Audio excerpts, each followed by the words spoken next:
Hello, my name is Edwin. Welcome to PinoyVideoGamer.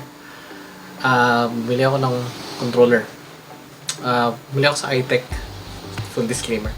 Nabili ko siya at I think 2,399 I think. So, to 2,300. Pero hindi abot ang 2,400 or 2,500.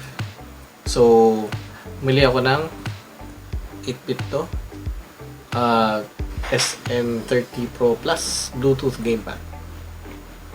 So, i-unbox natin to and we'll make a full review of it. Okay?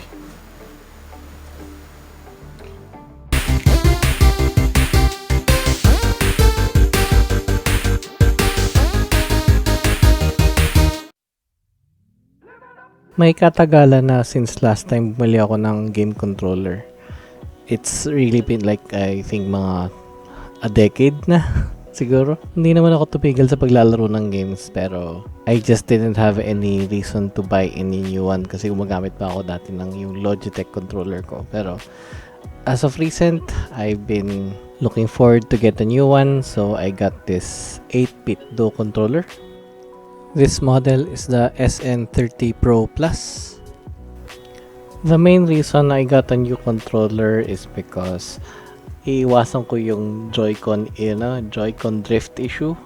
Ayokong mangyari sa akin yun. So, bumili na ako ng separate controller dedicated for the Switch. Pero gusto ko rin sana maging compatible siya sa Windows. Which is, kung titingnan nga natin dito, nakalagay sa likod, Switch, macOS, Windows, Android, Steam, and Raspberry Pi apparently. Ayoko kumuha ng controller na specifically for the Switch lang. Gusto ko medyo compatible siya with a lot of devices. So I chose this kasi maganda ang maganda yung compatibility niya. Simple lang yung box niya. Pero I can really say the quality of the box alone is pretty good actually. Medyo tight yung pag-fit niya pero okay naman. It really feels good yung pagkatanggal ng cover. So, ito yung a few details tungkol sa software na ginagamit.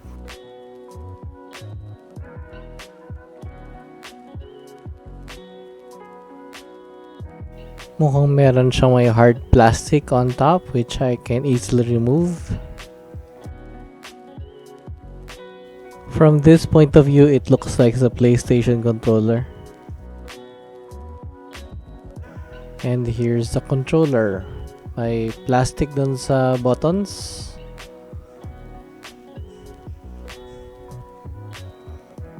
So far, the feel is really good. It feels really high quality. In terms of the overall feel, it actually feels a lot more better kaysa dun sa Joy-Cons ng Nintendo.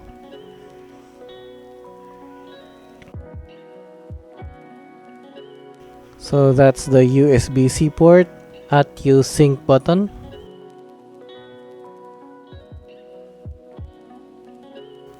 And this is the USB-C cable.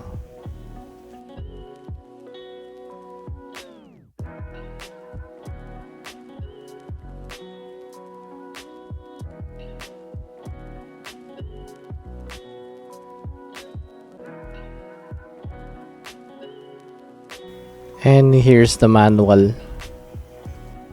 As you can see, merong iba-ibang instructions on how to connect it on different types of devices. And on the other side, ibang language naman.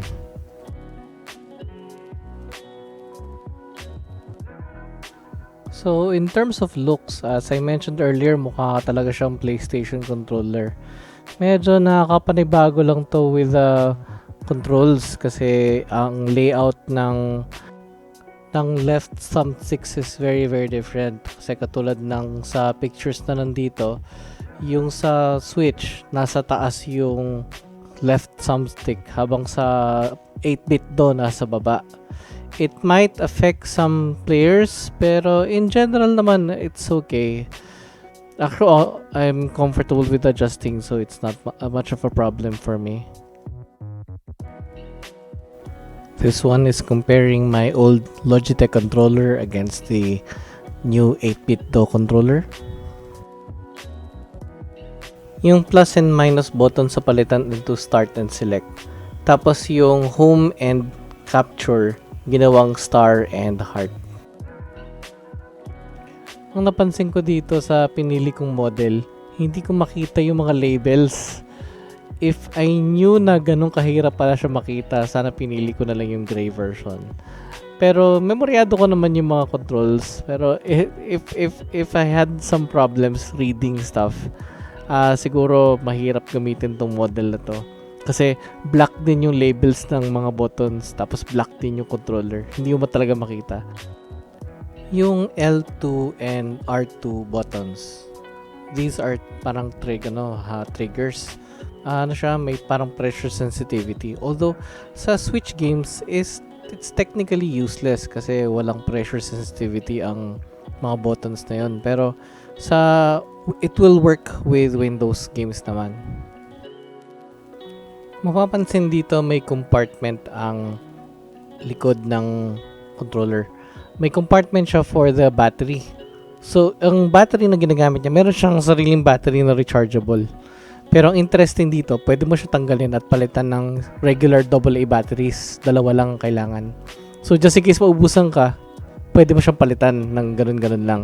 I think mas gusto ko yung setup na ganito kaysa yung ginagawa ng PlayStation na sa DualShock controller nila na hindi mo pwede palitan yung battery.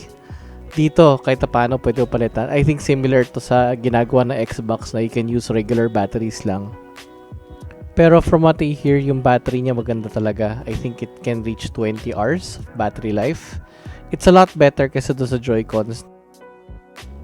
First time na ginamit ko yung controller, pinlug ko muna siya sa Switch. Tapos, for some reason, I was trying to sync the controller habang naka-plug siya. Pero for some reason, ayaw talaga niya mag-sync. It turns out na mas mabilis siya mag-sync kapag hindi na siya naka-plug. So, once na nagawa ko yun, okay na siya. Ang ganda na ng response. Actually, ganda talaga ng response niya. It's a really better controller kaysa dun sa Joy-Cons na provided ng Nintendo. So, technically, I really preferred using this one kaysa sa Joy-Cons. Ang ko lang sa kanya, hindi siya nagsisync yung pag i-connect mo na siya. Pag naka-sync, okay na. Pero yung i-connect mo siya, yung 'di ba sa Joy-Con kasi to connect your controller, you have to press L and R to connect it. Dito, you just have to press the start button tapos okay na, magko-connect na siya.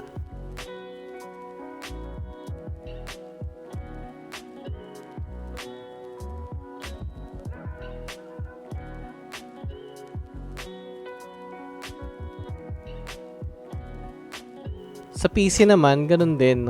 Tinesting ko siya sa PC. Ganun din. Hindi rin siya nagsisync kapag naka-cable. Pero it works well pag na-sync ko na siya sa Bluetooth. Ang maganda naman ng response niya, I tried it sa Windows din. Na-try ko rin sa mga Steam games and sa Windows Store games. And it works well on both. So, technically, I can actually use this for both the PC and the Switch.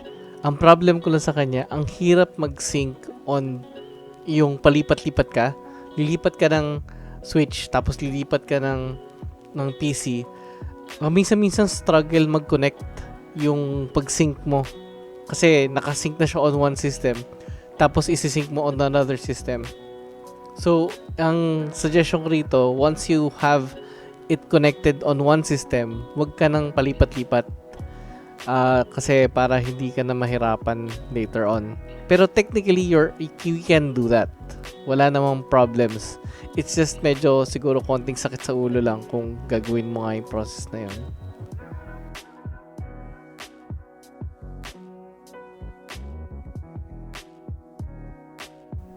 Isa rin sa mga napansin ko, yung vibration sa Switch, pag naka-switch mode siya, okay naman, maganda naman yung vibration ng controller. Pero pag sa PC, by default, wala. Not sure kung it's really an issue, pero you're also allowed to modify yung yung setup ng controller mo. Actually, you can also put in yung sensitivity ng control ng vibration. Kaya maganda naman yung response niya. Pero yun nga, you have to configure it on your own. Pero by default, it does not work.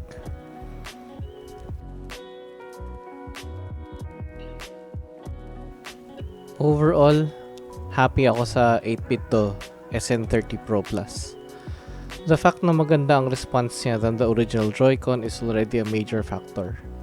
I can even use it sa Windows Store games. There's even an option to configure your own controls through Windows. Yun nga lang, talagang sa Windows walang pwede configure. It's not a perfect controller since I do have problems between switching systems. Pero I love the fact na I can still do that. I also like the idea na merong provided na rechargeable battery out of the box, and you do have a choice to buy regular AA batteries. And lastly, the overall feel of the controller itself feels really good. I still stand by the idea na mahirap mag-switch from one system to another, pero it's still one of the most comfortable controllers that I've ever used.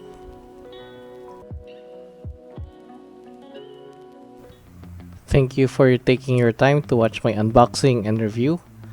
I hope you enjoyed it, and if you did, give us a like. If you like my content, you can subscribe to my channel, PinoyVideoGamer.